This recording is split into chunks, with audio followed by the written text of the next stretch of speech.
Previdência em Foco. Tudo sobre direito previdenciário e trabalhista. Com a doutora Juliane Penteado. Você por dentro dos seus direitos e deveres. Boa tarde, doutora Juliane Penteado. Tudo bem com você?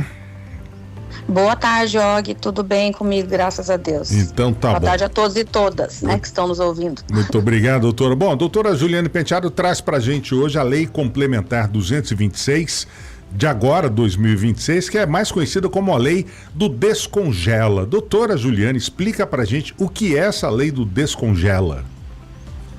Olha só, essa lei, ela foi sancionada neste mês, é a Lei 226 de 2026, uma lei complementar federal, e ela autoriza que estados, municípios, todos aqueles que tenham servidores, né, os entes federativos, eles possam voltar a pagar valores que ficaram congelados para esses servidores públicos durante a pandemia da Covid-19.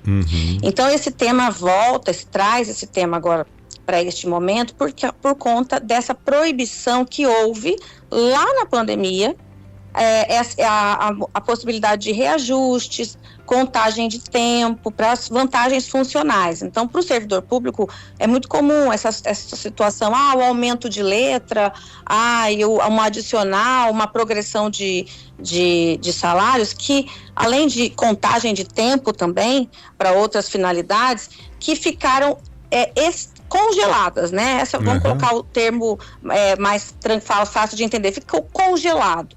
Então isso veio porque na época da pandemia aconteceu. Agora houve o descongela. Então o governo federal está autorizando que os estados descongelem essas restrições e recomponham esses direitos para os servidores. Mas por que houve esse congelamento, doutora Juliana? Qual foi a alegação na época do governo para falar, não, vai parar tudo e vamos congelar tudo? Porque quando veio a pandemia, foi lá em 28 foi março, né? Março, por aí, de 2020, né? Isso. Então, até todo mundo entendeu o que estava acontecendo, a gente ficou uns meses ainda naquela, né? Será que vai durar só uma semana ou vai durar um mês, né? Então, quando veio maio, as coisas começaram a ficar realmente mais complicadas. Então, o governo federal autorizou que os estados e municípios, lá em 2020, estancassem essas vantagens. Por quê? Porque precisava dos recursos, né? Então, esses valores, eles ficam congelados para que os recursos não precisassem ser utilizados naquela condição e utilizados em prol da Covid-19. Entendi. Entende? Então, para os servidores que ficaram sem essas vantagens. Então, houve uma situação de calamidade pública, por isso que houve essa autorização na época legal. Agora, que valores que ficaram congelados? Que tipo de benefícios que foram congelados, vão ser descongelados agora? São vários benefícios que vai de acordo com o cenário de cada servidor. Por exemplo, às vezes esse servidor ele tinha direito a uma contagem de tempo de contribuição por alguma especificidade lá do cargo dele. Ou ele tinha um adicional de vantagem pecuniária, um aumento de letra, que é muito comum também. E isso, na época, ficou estagnado por conta da autorização legal da União Federal.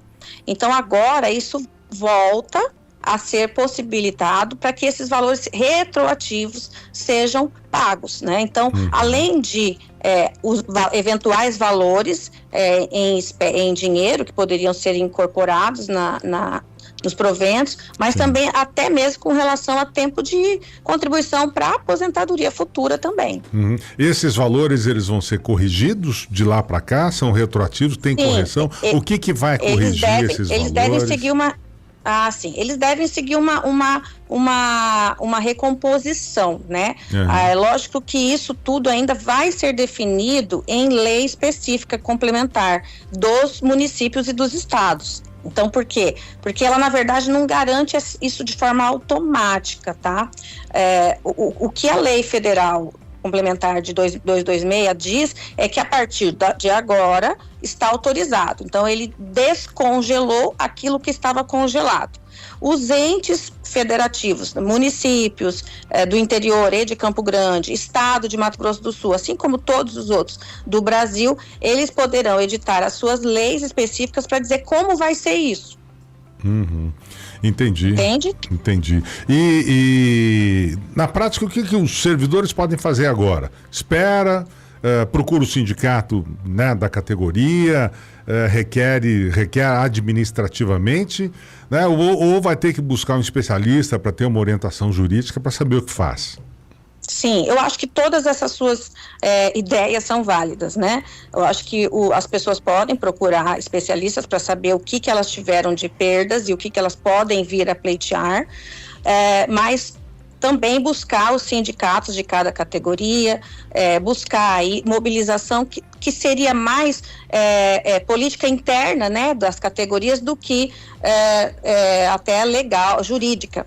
Por quê? Porque como a lei federal, ela traz essa possibilidade para que as pessoas possam ter de novo seus direitos retroativos, cada ente vai ter que lhe dizer como vai ser. E em não fazendo e havendo aí uma mobilização da categoria, no sentido de conversações, de ajustes, isso pode ser feito de uma maneira que a todos atenda, né? Sim, e tem risco desse pessoal não receber os valores que devem ser pagos, aí mesmo com a nova lei, afinal de contas estamos no Brasil, a gente está vendo uma corrupção imensa dentro do INSS, ou seja, né, corre-se esse risco ainda, doutora? Olha, a gente não tem como dizer se vai ter esse risco ou não. Nós sabemos que, às vezes, muitos servidores deixam de receber também, além disso, outras vantagens que também não são inseridas. Em alguns casos, a gente consegue mobilizar judicialmente. Então, como está muito cedo, essa é uma notícia bem nova que eu estou trazendo aqui para os seus ouvintes, Og, o que eu oriento agora é que as pessoas, primeiro, vejam quais são essas vantagens, que eu até não falei exatamente qual é o período, isso foi lá é o período que compreende entre 28 de maio de 2020 a 31 de dezembro de 21. Então é este período que está sendo sinalizado, tá? O que veio depois disso ou antes disso, não pode até haver vantagem, mas que não entra nessa lei do descongela. Então essas pessoas precisam verificar o que elas tiveram de vantagens que não foram inseridas, incorporadas. Se alguém já se aposentou, por exemplo, eu me aposentei nesse período ou depois desse período um pouco e esse período não foi observado com a minha vantagem, então isso vai interferir, claro, no valor da aposentadoria, né? Então isso tem que ser visto, claro, individualmente, porque cada situação é uma situação. Com relação a buscar, será que eu não vou receber? Será que o meu governo, o meu estado, o meu município não vai tomar essa providência? E aí é o caso de buscar o RH, buscar os sindicatos, buscar às vezes uma conversação, intermediação, porque aí nessa hora é a categoria que tem que se unir e a partir daí aguardar ver o que vai ser feito. Como é muito recente, a gente ainda está em janeiro, eu oriento primeiro aguardar, ver quais são as possibilidades que cada ente vai tomar. Não sendo feito nada, é claro que existem situações que podem ser judicializadas. Então não existe um prazo, né, para quem tem direito correr atrás disso, né? Está meio em aberto ainda. Exato, ainda não existe nada definido sobre prazo. O governo federal, ele disponibilizou agora que os entes façam isso. E aí, esses entes vão ter que dizer, olha, a gente vai pagar, vamos supor, a gente vai pagar a partir de então os valores de tal forma, regulamentando como será feito, certo? Então, essa é uma situação que tem que ser vista. Da minha parte previdenciária, o que eu posso dizer